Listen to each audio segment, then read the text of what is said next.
Hey kids, it's Jurassic James, and that's Jurassic James Explains. We're looking at Dimetrodon Part 2.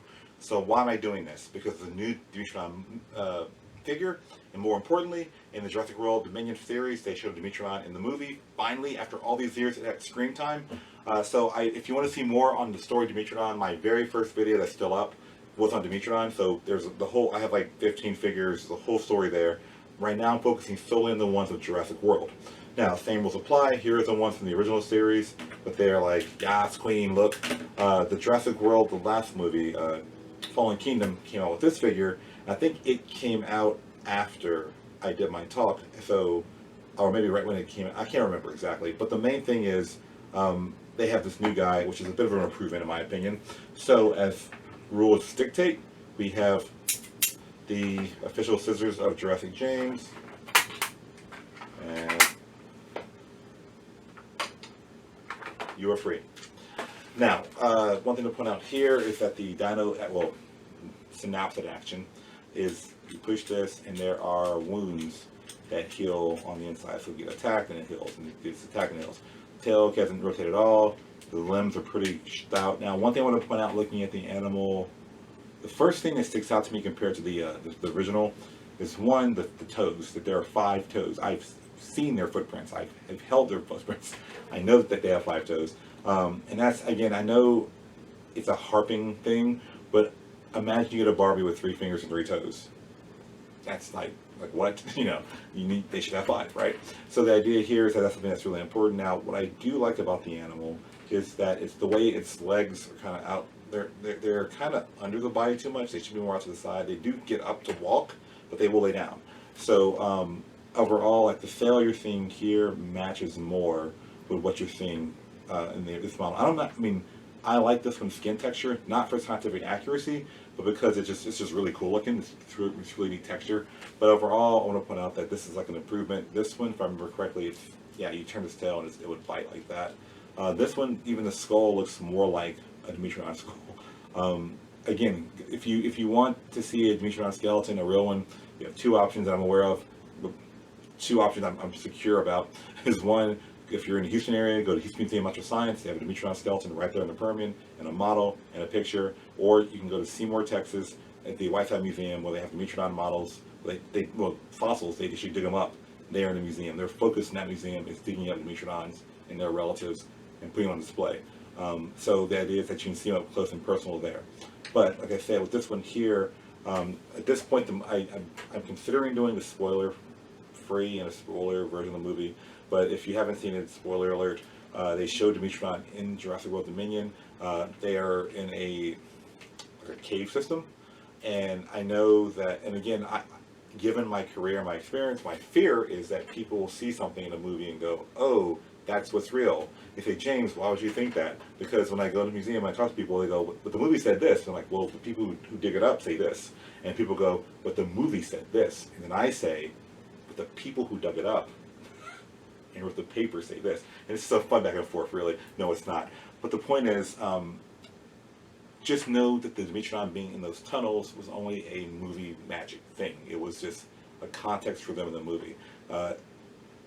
Texas, they live in Texas at that time, was a plain. It was open plain, and it was like a flooded plain. So these animals would not have been particularly adapted to crawling around into holes and burrows for funding of these giant cells. Now, you're thinking, what is this thing here? If you reach the back of your back, you feel little bumps. Those when they're extended, are called neurospines. And if people often see it in Spinosaurus and get super excited. Spinosaurus did not invent the idea of the cell. It was, I believe, these guys here, Texas natives, like Texas, wait, does it no? No, that's the injury, right? Texas strong, or it's just going to say Texas strong. The point is, this guy is a cruel improvement on the other one. I strongly advise it. There are a number of scientific models out there, and I refer to you to my first Dimetrodon video, but I just wanted to show off this Dominion one and point out how cool it was, because this guy, it's not perfect, of course, but proportionally, it looks more like a real Dimetrodon than this one, and even these guys to a degree. It's more, the legs are more like this. It's not like that. Even this one, with the way the leg goes backwards for the Dino X, the action of biting, that ankle, they could move like that, but not. I don't know. I just like it more. It's a better model. So if you are looking for a toy-friendly Dimetrodon, I strongly suggest this one. If you want to buy one, you can go to Walmart or Target, but you can also go to Dinosaur Park and order online or go in person and buy it in the gift shop, because this is a really cool model. And again, if you want to see more about Dimetrodons where they're being dug up, go to Seymour, Texas, to my Time Museum. I'll put the information in the link below as well. I volunteer working there. I volunteer digging with them too, so it's a cool place to go to and see finds like firsthand. That being said, I thank you for tuning in. This is a really cool model. I like this so much. Look at the way, look at the eyes. Look at the eyes do the thing. They're looking at you, and just staring at you, and you're just staring right back. And that's when the attack comes, not from the front, but from the, I'm kidding. Which brings the question of Dimetrodon social. We do know in Seymour that they were cannibals in one of the sites.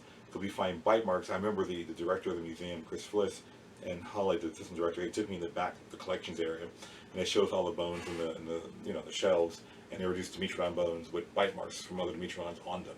So that's kind of cool. Well, not if you're a Dimetrodon, but but that's kind of cool to see that, kind of like, wow, what's going on here. So there was a lot of theories going on to what happened in that situation.